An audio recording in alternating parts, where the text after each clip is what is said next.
Good morning. मैं सीमा गुलाटी आज first year के स्टूडेंट्स को एक एक्सपेरिमेंट करना सिखाऊंगी। कोविड की वजह से हमारी लैब्स अभी चल नहीं रही हैं, तो मैं आपको केवल डिमॉन्स्ट्रेट करके बताऊंगी कि हमें ये प्रैक्टिकल कैसे करना है।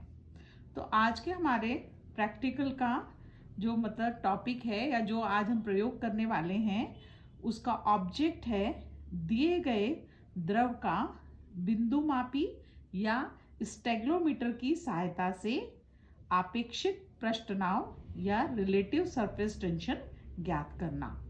To determine the relative surface tension of a given liquid by स्टेग्लोमीटर।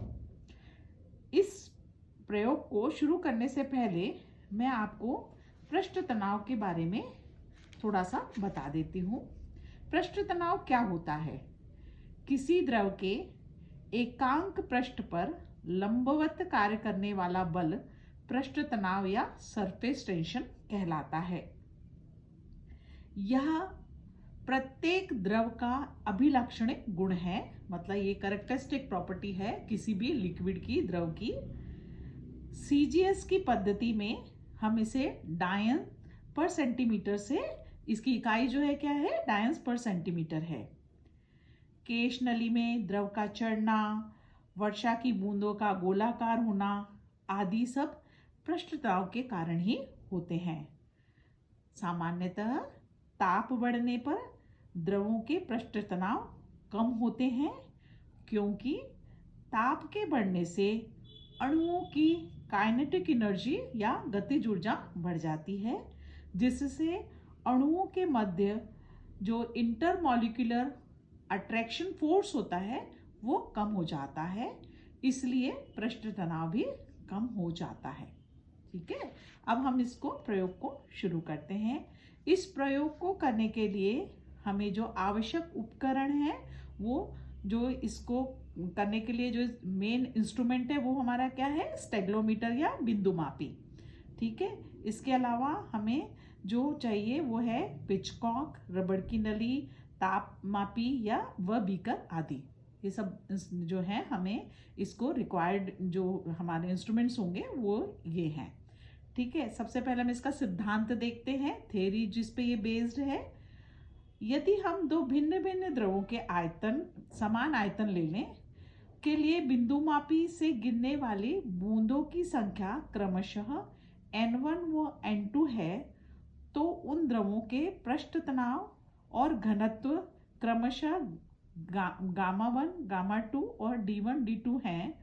तो जैसा कि यहाँ एक इक्वेशन में दिखाया गया है, 2 pi r gamma 1 is equal to V upon N1 D1 G। ये एक द्रव के लिए एक इक्वेशन है। इसी प्रकार से दूसरे द्रव्य के लिए भी ये दूसरी सेम इक्वेशन हो जाएगी, पर इसमें जो है पृष्ठ तनाव को हमने गामा से डिनोट किया है यहाँ पर, तो गामा 2 दूसरे द्रव के लिए हो जाएगा और D2 भी दूसरे द्रव के लिए जो है डेंसिटी हो जाएगी, और N2 जो है वो बूंदों की, बिंदुमापी से गिरने वाली बूंदों की संख्या हो जाएगी। अगर हम इक्वेशन नंबर 1 को 2 से डिवाइड कर देते हैं तो फाइनली हमें जो इक्वेशन मिलेगी वो है gamma 1 upon gamma 2 is equal to D1 upon D2 into N2 upon N1। इस इक्वेशन से हम गामा 2 जो है कैलकुलेट कर सकते हैं, इसलिए गामा 2 क्या हो जाएगा, गामा 2 हो जाएगा हमारा D2 upon D1 into N1 upon N2 into gamma 1। जब एक द्रव आसु जल के लिए घनत्व तथा पृष्ठ तनाव गामा 1 हो, तो दूसरे के लिए अज्ञात द्रव्य जो है उसके लिए पृष्ठ तनाव क्या हो जाएगा, गामा 2 हो जाएगा।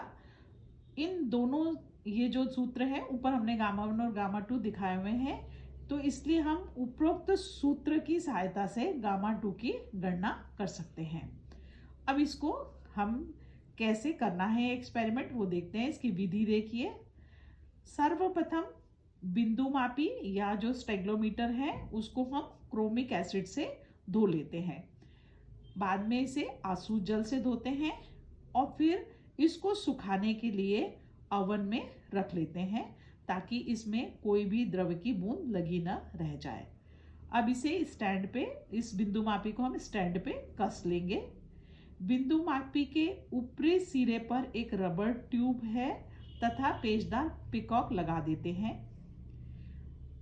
एक बीकर में आसूत जल लेते हैं, उसमें बिंदु मापी का चपटा सिरा डुबोकर उसे ऊपर की ओर मुंह रबड़ नली भी ले सकते हैं जिसे खींचते हैं और आंसू जल को बिंदु मापी में ऊपरी चिन्ह M तक भर लेते हैं। जब जल की बूंदों को गिरने देते हैं, जैसे ही जल की सतह ऊपरी चिन्ह M तक आ जाए तो गिरने वाली बूंदों की संख्या को गिनना शुरू कर देते हैं। जो बूंदें गिरती हैं उनको हम कहाँ से गिनना शुरू करेंगे, मतलब हमने रबड़ ट्यूब से पानी को ऊपर या जो भी द्रव है हमारा उसको ऊपर खींचेंगे, M से ऊपर तक पानी ले आएंगे और जब M पे फिर इसको हम ऊपर से अपना हटा देंगे, जैसे जो भी वो पेचकॉक लगा हुआ है केवल, तो धीरे धीरे जो है M तक द्रव आ जाएगा और M तक आने के बाद हम बूंदें गिनना शुरू कर देते हैं। तो जब M तक आ जाए तो बूंदें गिरने वाली बूंदों को गिनना शुरू कर देते हैं। जब ये N चिन्ह तक आ जाए तो बूंदों को गिनते रहते हैं। माना कि कुल बूंदें कितनी हैं, N1 गिरती हैं। सामान्यतः बिंदु मापी से 15 से 20 बूंदें प्रति मिनट गिरनी चाहिए। इस प्रक्रिया को 3-4 बार दोहराते हैं तथा औसत बूंदों की संख्या ज्ञात कर लेते हैं। स्टेगलोमीटर की पिक्चर पास में दी हुई है, आप देख सकते हैं स्टेगलोमीटर कैसा होता है। इसमें M और N मार्क भी लगे हुए हैं, ऊपर रबर ट्यूब है, इसको हमने स्टैंड पे कस रखा है, नीचे बीकर है, बीकर में जो भी द्रव जिसका कि हमें पृष्ठ तनाव ज्ञात करना है वो हम द्रव लेते हैं।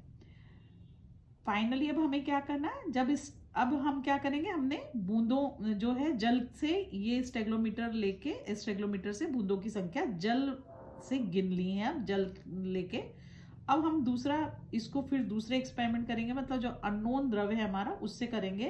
तो अब हमें फिर क्या करना है, अब स्टेगलोमीटर को फिर से धोकर ओवन में सुखाते हैं। इसमें दिया गया प्रायोगिक द्रव भर लेते हैं। जो अननोन हमारा द्रव है, लिक्विड है, उसे अब हम इसमें भरेंगे और उपरोक्त जो प्रयोग है उसे हम दोहरा देते हैं। मतलब फिर अब इस द्रव से गिरने वाली बूंदों की संख्या को गिनते हैं। प्रक्रिया वही रहेगी, M से लेके N तक में कितनी बूंदें गिरती हैं वो हम बूंदें गिन लेंगे। प्रयोग को 3-4 बार दोहराएंगे और औसत बूंदों की संख्या ज्ञात कर लेते हैं। ठीक है, अब इसके बाद हमें ऑब्जर्वेशन देखिए। ऑब्जर्वेशन में क्या करना है, रूम टेम्परेचर हमने यहाँ लिया है 30 डिग्री, आपको मेजर करना रहेगा कि कितना है आज जिस समय का। अगर आप सर्दी में कर रहे हैं तो रूम टेम्परेचर अलग होगा, आप गर्मी में कर रहे हैं तो रूम टेम्परेचर 30 से ज़्यादा भी हो सकता है। तो ये आपको मैंने यहाँ सिर्फ एक आपके उसके लिए कन्वीनियंस के लिए 30 डिग्री पे जो है कैलकुलेशन सारी बताई है। आपको रूम टेम्परेचर देखना होगा कि उस समय कितना है। कमरे के ताप पर 30 डिग्री पर जल का घनत्व D1 जो है वो लगभग होता है 0.9956, मतलब लगभग 1 ग्राम पर मिलीलीटर जो है होता है। कमरे के ताप मतलब 30 डिग्री पर जल का पृष्ठ तनाव जो है जिसको हमने गामा 1 से बताया है वो होता है 71.18 डायंस पर सेंटीमीटर। कमरे के ताप जो कि 30 डिग्री है उस पे द्रव का घनत्व, यहाँ पर मैंने जो द्रव लिया है वो है हमारा इथाइल अल्कोहल, उसका घनत्व होता है 0.78 ग्राम्स पर मिलीलीटर। कमरे के ताप जो कि 30 डिग्री है उस पे अब हमें गामा 2 निकालना है डायंस पर सेंटीमीटर में। उसके लिए प्रेक्षण सारणी इस तरह से बनेगी, क्रम संख्या ले लेंगे हम पहले, फिर आसूत जल की बूंदों की संख्या N1 है जो कि M से लेके कैपिटल M से लेके N तक जो कि हमारे स्टेगलोमीटर में मार्क लगा हुआ है वो हम गिन लेते हैं। और जैसे कि सपोज पहली ऑब्जर्वेशन में 64 बूंदें गिरती हैं, दूसरी हमने दोबारा रिपीट किया एक्सपेरिमेंट को तो 2 हैं, और फिर तीसरी बार जब किया तो 60 हैं, तो हम औसत जो है इसका निकाल लेंगे जो कि 62 होगा। इसी प्रयोग को हम दोबारा जो अननोन हमारा लिक्विड है उसके साथ करते हैं। तो द्रव की बूंदों की संख्या जो है वो क्या हो जाएगी, N2 हो जाएगी। N2 निकालने के लिए हम पुनः M से लेके N तक जब द्रव प्रवाहित होता है तो कितनी बूंदें गिरती हैं वो देखेंगे। तो यहाँ पर जैसे 166, 161 और 156 हमारी ऑब्जर्वेशन में आया अगर सपोज, तो उसका हम एवरेज निकाल लेंगे, वो कितना हो जाएगा 161। अब कैलकुलेशन देखिए, इसमें अपने को कैलकुलेशन कैसे करना है। हम जानते हैं गामा 2 इज इक्वल टू क्या होता है, d2 upon d1 into n1 upon n2 into gamma 1। अब हमारे पास सब कुछ अवेलेबल है। हमने यहाँ पर हमारे पास d1 जो है वो आसूत जल के लिए या डिस्टिल्ड वाटर के लिए है, जो कि लगभग 1 ग्राम पर मिलीलीटर रहता है ना। और D1 तो जल के लिए, और D2 क्या है वो हमने आपको यहाँ बता दिया है, वो है 0.781 ग्राम्स पर मिलीलीटर है। N1 क्या है, 62 है, जो आसूत जल के लिए बूंदों की संख्या है। N2 क्या है, द्रव जो अननोन द्रव है, जो कि यहाँ आपको मैंने बताया है कि इथाइल अल्कोहल है, उसके लिए जो बूंदों की संख्या है वो कितनी है, 161 आई। और उसका पृष्ठ तनाव कितना है, जल का पृष्ठ तनाव होता है 71.18। ठीक है, जैसा कि मैंने पहले बताया था आपको कि पृष्ठ तनाव जो है टेम्परेचर पे डिपेंड करता है। ये किसी लिक्विड की, एक पर्टिकुलर लिक्विड की कैरेक्टरिस्टिक प्रॉपर्टी होती है, पर ये टेम्परेचर डिपेंडेंट है। इसलिए टेम्परेचर मेंशन करना बहुत जरूरी है कि हम किस टेम्परेचर पे इस एक्सपेरिमेंट को कर रहे हैं। ठीक है, ऊपर हमने सारी वैल्यूज पुट कर दी हैं, तो हम गामा 2 इजीली कैलकुलेट कर सकते हैं। गामा 2 हमारा जो आता है वो अगर सारी कंडीशन हमारी फेवरेबल हो तो 21.40 डाइन्स पर सेंटीमीटर आना चाहिए। लेकिन आप सब जानते हैं एक्सपेरिमेंटल मिस्टेक्स जो हैं यूजुअल है, होती ही हैं, तो इसके आसपास का ही ±1-2 जो है उसका एरर इसमें आसानी से चल सकता है। तो इसके आसपास की अगर आपका इस एक्सपेरिमेंट में गामा 2 आता है तो आपने इस एक्सपेरिमेंट को सक्सेसफुली करा है। तो फाइनली परिणाम हम क्या लिखेंगे, दिए गए द्रव का 30 डिग्री सेंटीग्रेड पर पृष्ठ तनाव जो है 21.40 डायंस पर सेंटीमीटर है।